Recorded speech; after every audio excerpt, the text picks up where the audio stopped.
I rise today to highlight an important component of the bipartisan infrastructure legislation that we are now debating. This legislation includes new investments that will help communities in Michigan and across the country address the serious risk posed by severe flooding, shoreline erosion, and other natural disasters. As a result of climate change, we're continuing to experience an increase in the frequency and intensity of severe weather events.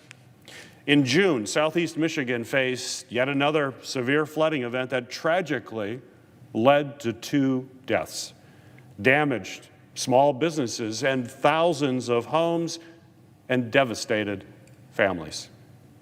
The federal government has spent many billions of dollars to help respond to and recover from disasters. However, until very recently, we chronically underinvested in mitigating the effects of disasters before they occur, despite the fact that it protects lives, safeguards property, and saves taxpayer dollars.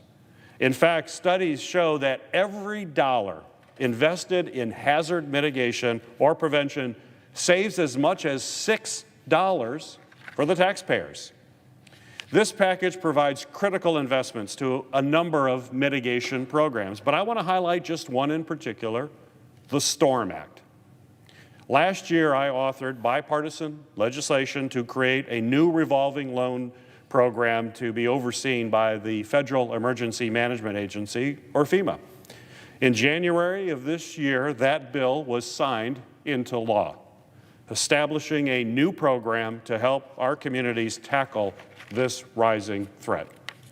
As the Senate crafted this important bipartisan infrastructure package over the past few weeks, I was able to work with my colleagues to secure $500 million in initial funding for this program, the first federal investment that will kickstart loans for communities all across our country to begin addressing this serious problem. With this down payment, states will receive funding to create revolving loan funds to support local government investments in hazard mitigation projects that will help reduce natural disaster risk. The low-interest loans provided by this program will offer critical resources to cash-strapped local communities.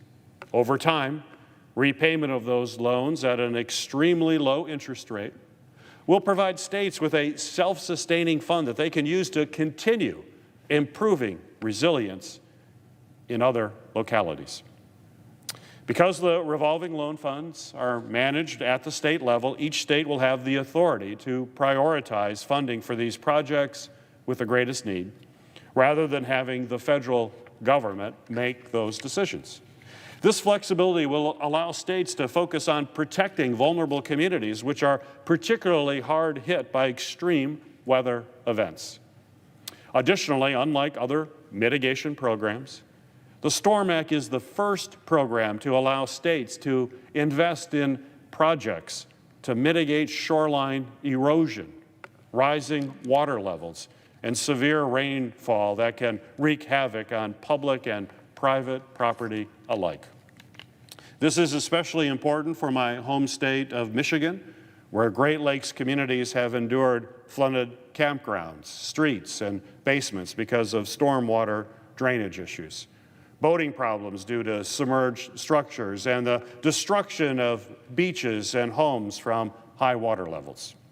Funding for the STORM Act, along with other mitigation funds provided in this legislation, will help transform our country into a more resilient nation and save us money in the long run.